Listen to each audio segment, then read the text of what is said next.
मानहियो जान से छोड़बो नहीं आसान से मरलो पछीन के ले अइबो भगवान से।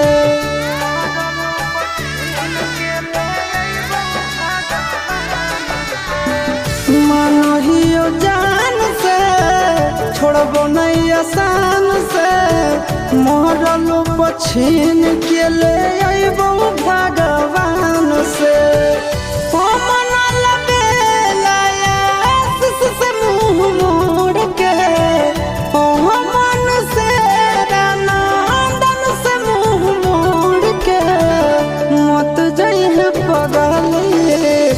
पगला के छोड़ के मत जाइए